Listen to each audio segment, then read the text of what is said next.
नमस्कार. आज आपण व्हिडिओ क्रमांक 5 मध्ये साहित्याचे स्वरूप या विषयातील मन में है विश्वास हे जे आपलं अभ्यास पुस्तक आहे यातील पुढील भाग बघणार आहोत. आपला हा विषय म्हणजे FYBA चा सत्र 1 चा विषय आहे. तर आपण मागील व्हिडिओमध्ये हायस्कूल पर्यंतचा विश्वास नांगरे पाटील यांचा प्रवास पाहिला होता.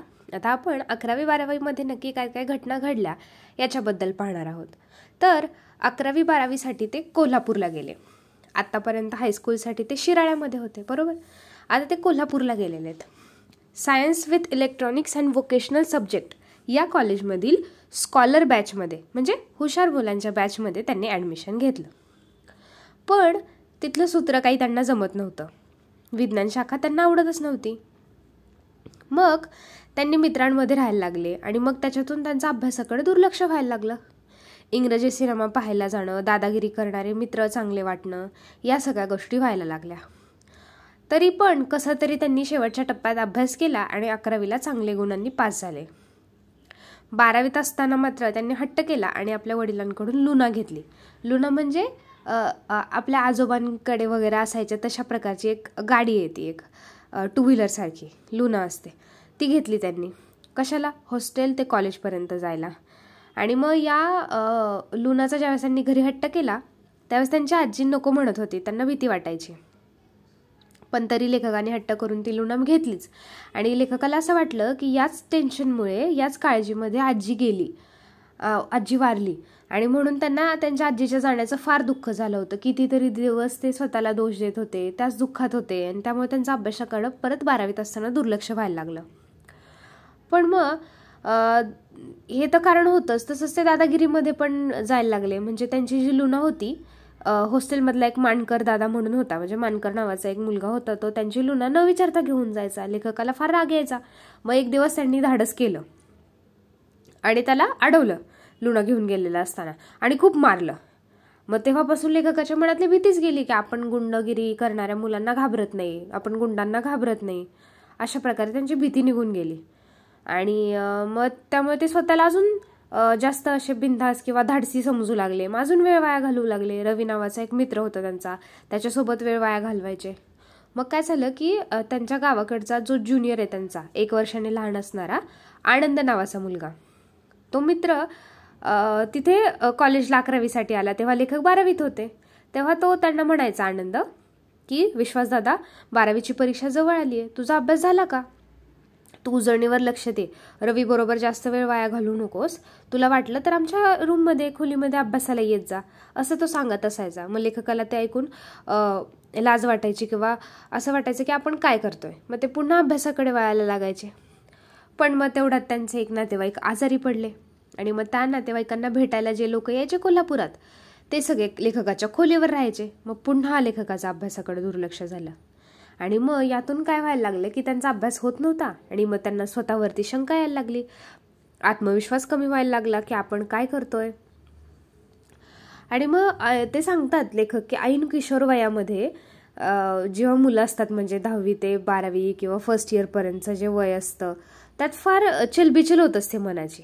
आणि त्याच वयात हा 10वी आणि 12वीचा सगळ्यात अवघड जो टप्पा आहे की जो आयुष्याला एक महत्त्वाचं वळण देतो, तो येत असतो. मग त्याचा मनावरती परिणाम होतो, कारण मजा मस्ती करायची इच्छा होत असते, नवीन मित्रमैत्रिणी बनवायची इच्छा होत असते. पण त्याच काळात तुम्हाला खूप अभ्यास करावा लागतो. मग अभ्यासात मन लागलं नाही की मुलांना स्वतःवरती शंका यायला लागते. मग यातून एकतर मुलं निर्लज्ज होतात आणि काहीच करत नाही, अभ्यास वगैरे सगळं सोडून भटकत फिरत राहतात. किंवा दुसऱ्या प्रकारची मुलं असतात ती निराशाकडे जातात. आणि मग निराशेकडे जी मुलं जातात त्यांचा स्वतःवरचा आत्मविश्वास कमी होतो, ते सतत स्वतःवरती शंका घ्यायला लागतात आणि मग यामुळे खूप अडचणी येतात. मग असं करायला नाही पाहिजे. मग लेखक सांगतात की आत्मविश्वास असायला पाहिजे आपल्याकडे, सगळं शक्य आहे. मग अभ्यासाला घाबरायचं नाही, तर अभ्यासाला सामोरं जायचं, त्याच्यावरती आरूढ व्हायचं, अभ्यासावरती आरूढ व्हायचं आणि त्याला हरवायचा प्रयत्न करायचा. आपण हरायचं नाही, अभ्यासाला हरवायचं, असा सल्ला देतात ते किशोर वयातील मुलांना. आणि ते यशाची पंचसूत्री सांगतात, यत्न, प्रयत्न, जिद्द, स्वप्न आणि संकल्प. हे जर तुम्ही सगळं केलं तर तुम्ही यशस्वी व्हाल.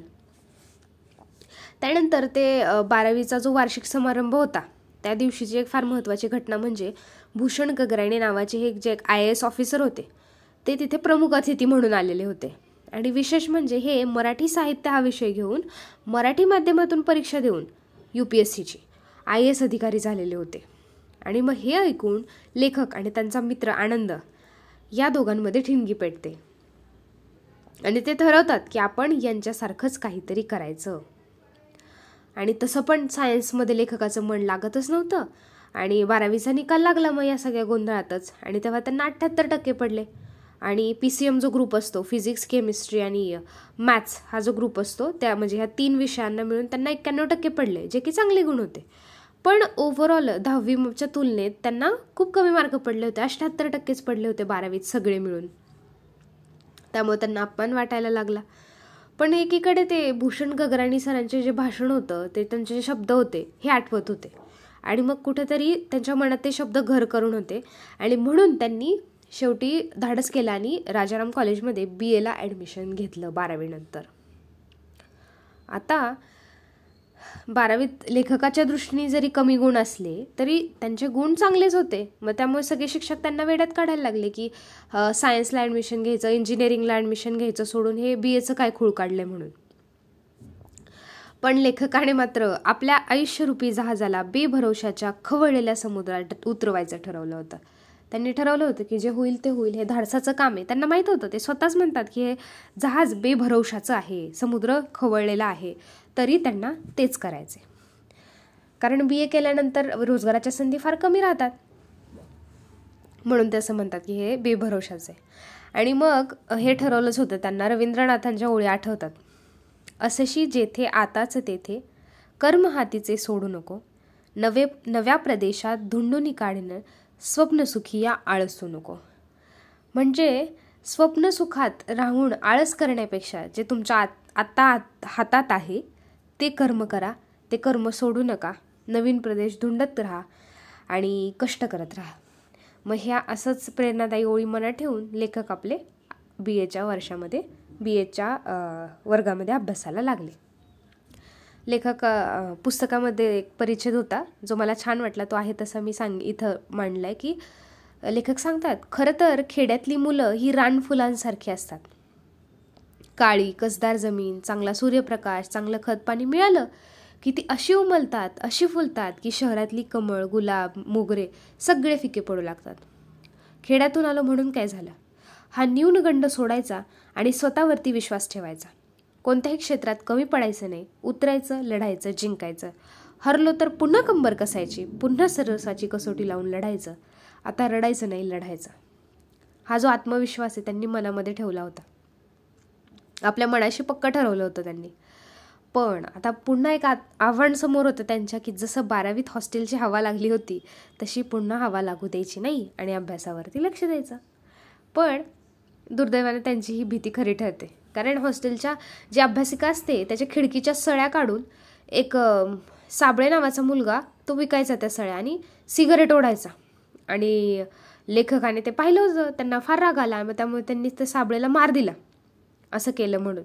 आणि मग तिथून पुन्हा त्यांना गुंडगिरीची सुरुवात झाली. मग ज्यावेळेस लेखकाने मार दिला तर ती प्राध्यापकांपर्यंत गेली ही घटना घडलेली. मग त्यांनी त्यांना येलो कार्ड दाखवलं, म्हणजे ताकीद दिली की परत जर असं वागले तर मग जास्त मोठी शिक्षा होईल तुम्हाला. आता जर आपण काही पुन्हा उद्योग केला तर आपल्याला रेड कार्ड मिळालं आणि मग आपला अवघड होईल. म्हणून लेखक वादविवादापासून दूर व्हायचं ठरवतात आणि म्हणून आपला लायब्ररीकडे मोर्चा वळवला. Pre-IAS ट्रेनिंग सेंटर हे जे त्यांच्या कोल्हापूरमधल्या कॉलेजच्या जवळच होतं, तिथल्या लायब्ररीत ते जाऊ लागले, व्याख्यानांना बसू लागले तिथल्या. पण शनिवार रविवारी तरी ते गावाकडे जायचे आणि गावात भांडणं व्हायची. संवेदनशील म्हणून त्यांचं गाव पोलीस स्टेशनच्या रेकॉर्डवरती गेलं होतं. एवढे वाद व्हायचे, हाणामारी, भावकीतली ईर्ष्या, सणासुदीच्या दिवशी भांडणं, काठ्या घेऊन एकमेकांच्या अंगावर जाणं. आणि तरुण हे सगळं बघून भरकटलेले तरुण आणि दारू, गुटखा वगैरे हे सगळं लेखकाला फार अस्वस्थ करत होतं. म्हणून त्यांनी रचनात्मक काहीतरी करायला पाहिजे गावासाठी हा ध्यास घेतला. मग राळेगण सिद्धी जे अण्णा हजारेंचं गाव आहे त्यावेळेस ते नावारूपाला येऊ लागलं होतं. त्यांनी जसा तिथं बदल घडवला होता. मग ते ऐकून लेखकांनी त्यांच्या मित्रांना घेऊन तिकडं राळेगण सिद्धी गाठलं. अण्णा हजारेंची भेट घेतली. अण्णा हजारेंनी त्यांच्याशी बोलले. प्रेरणादायी असं त्यांना सल्ला दिला. अण्णा हजारे त्यांना म्हटले की परिवर्तनासाठी जगा, मग बघा समाज कसा तुम्हाला डोक्यावर घेतो. आणि अण्णांचे हे शब्द डोक्यात लेखकाच्या त्याच्या मित्रांच्या गुंजत राहिले की आपल्याला परिवर्तन करायचे गावात आपल्या. आणि तिथल्याच एका भिंतीवर लिहिलं होतं, स्वतंत्र देवतेची विनवणी, ही जी कविता आहे कुसुमाग्रजांची, त्यातल्या 4 ओळी होत्या. वेतन खाऊन काम टाळणे हा देशाचा द्रोह असे, वेतन खाऊन काम टाळणे हा देशाचा द्रोह असे, करतील दुसरे बघतील तिसरे असे सांगूनी सुटू नका, जनसेवेस्तव असे कचेरी ती डाकूंची गुहा नसे, मेजा खालून मेजावरून द्रव्य कुणाचे लुटू नका, मेजा खालून मेजावरून द्रव्य कुणाचे लुटू नका. म्हणजे ही जी भ्रष्टाचार विरोधी अशी कविता होती कुसुमाग्रजांची, त्या ओळी त्यांच्या मनावरती बिंबवल्या गेल्या. आणि परिवर्तनाचा हा असा मनामध्ये पेटलेला दीप घेऊन ते आपल्या गावाकडे गेले. त्यांना प्रेरणा भेटली होती. मग गावातल्या मुलांना त्यांनी एकत्र केलं लेखकांनी आणि स्टडी सेंटर सुरू केलं. स्पर्धा परीक्षेचा अभ्यास सगळ्यांनी मिळून करायचा असं ठरवलं. पण आता मग त्या सेंटरसाठी पुस्तकं पण पाहिजेत. मग त्यांनी व्याख्यानमाला ठेवली, वक्ते बोलवले. मग ते ऐकण्यासाठी जे लोक यायची त्यांच्याकडून वर्गण्या गोळा केल्या. मग लेखकाने लोक त्या पैशाचं काय करायचं वर्गणीच्या ह्याची चर्चा करत होते गावातील. मग लेखकाने त्यांना भावनिक केलं आणि सांगितलं की आम्हाला पुस्तकं आणण्यासाठी हे पैसे द्या. मग असं करून स्टडी सेंटरसाठी पुस्तकांची सुद्धा सोय केली. पण ही गुंडगिरी पुस्तकं जमा करण्यात त्यांचं पहिलं वर्ष कधी संपलं त्यांना कळालंच नाही. BAचं वर्ष दुसरं सुरूसुद्धा झालं होतं. आणि मग आता अभ्यासाकडे पुन्हा वळायला पाहिजे. मग जगदाळे सरांचे क्लास लावले त्यांनी. आणि लेखकाचे जे 10वी 12वीचे मार्क होते ते बघून जगदाळे सर फार खुश झाले. जगदाळे सर त्यांना रोज प्रेरणादायी कविता वाचून दाखवायचे, 4 ओळ्या सांगायचे, सुविचार सांगायचे. त्यातला एक सुविचार आहे, the heights of great man reached and kept and were not attend by sudden flight, but while their companions were slept they were toiling upwards in the night.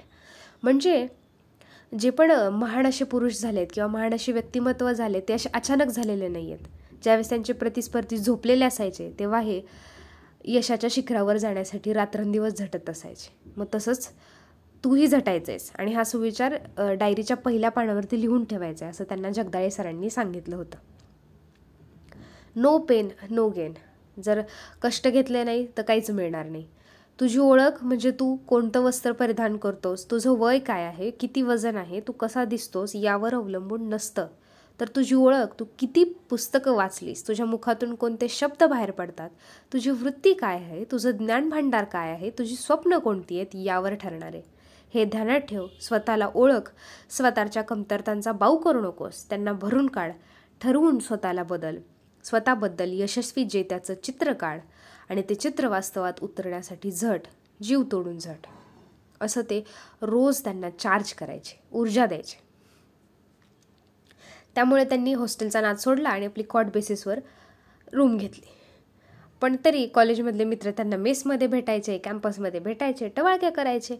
आणि मग विकास खारगे म्हणून एक जे प्रिया IAS ट्रेनिंग सेंटरमधले त्यांचे सिनियर होते त्यांनी हे पाहिलं आणि लेखकाला कम्फर्ट झोनमधून बाहेर येण्यासाठी प्रेरणा दिली.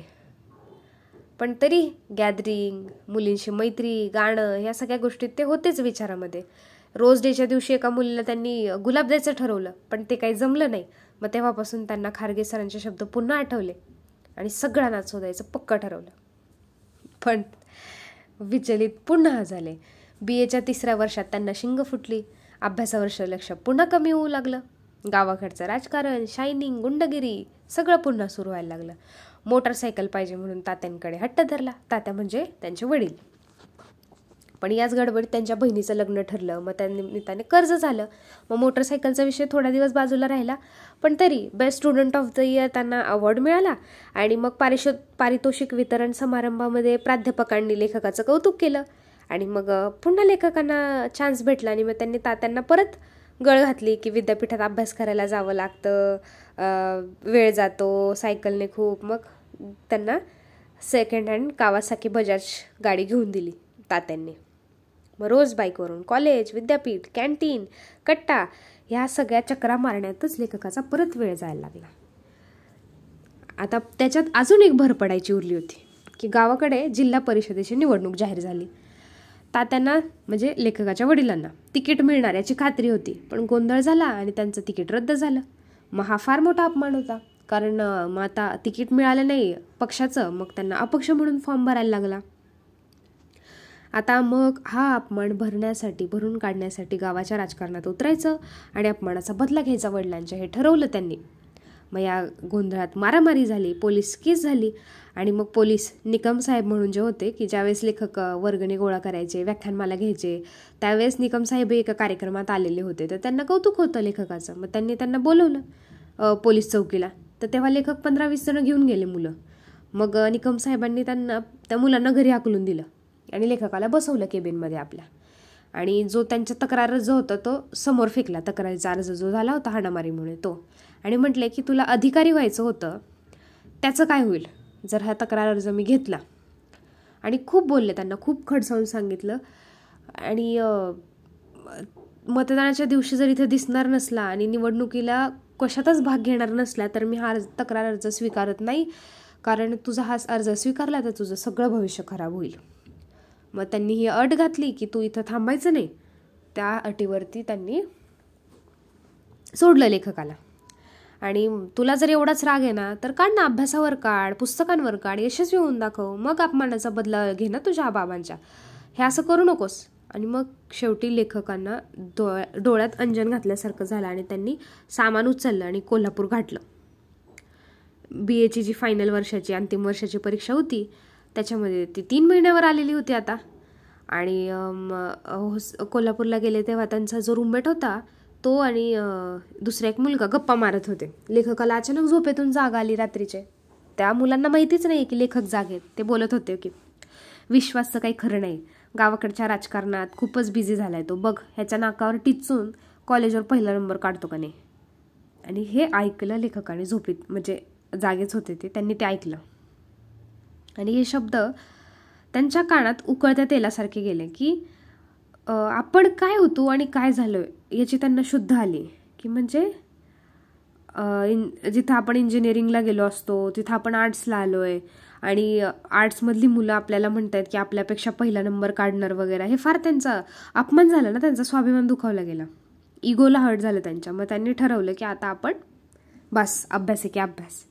आणि त्यांची जी गाडी होती कावासाकी, ज्याने त्यांना डिस्ट्रॅक्शन होत होतं, त्यांचं मन विचलित व्हायचं, ती गाडीच त्यांनी गावाकडे पाठवून दिली.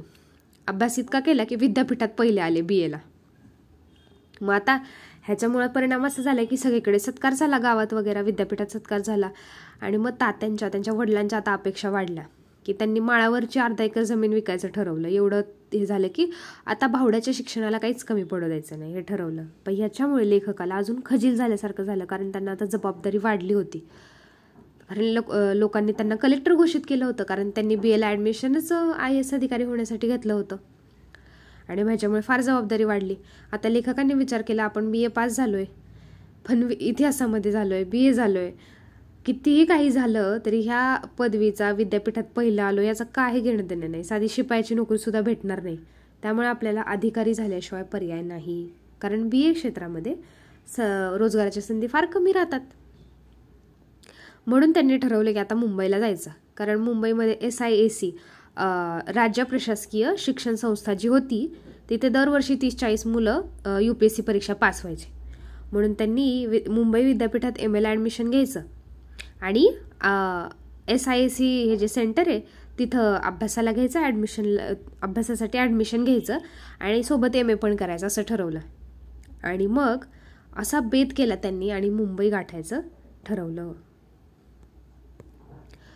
अशा प्रकारे लेखकांचं BA पूर्ण झालं, 11वी-12वी झाली, BA झालं.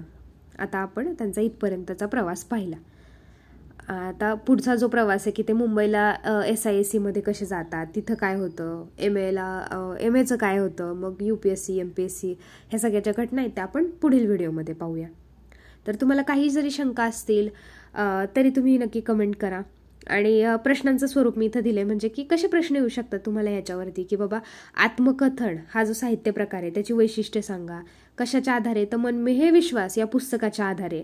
आपण पाहिलं ना, पहिले जे सुरुवातीचे व्हिडिओ होते त्यामध्ये आत्मकथन हा जो साहित्य प्रकार आहे त्याच्याबद्दल आपण पाहिलंय. अजून कसे प्रश्न येऊ शकतात, की विश्वास नांगरे पाटील यांचा संघर्षमय प्रवास थोडक्यात सांगा. असे प्रश्न येऊ शकतात तुम्हाला परीक्षेमध्ये. ठीक आहे, तर तुम्ही माझं विवेचन शांतपणे ऐकून घेतलं त्याबद्दल धन्यवाद. आणि पुढील व्हिडिओमध्ये आपण आत्मकथनाचा उरलेला भाग बघूया. जर व्हिडिओ आवडला असेल तर लाईक करा, शेअर करा, कमेंट करा, सबस्क्राईब करा चॅनलला. आणि काही शंका असतील किंवा शिकवण्याच्या पद्धतीत काही बदल हवे असतील तर नक्की कमेंटमध्ये सांगा. आपण त्यात नक्की सुधार करण्याचा प्रयत्न करू. धन्यवाद.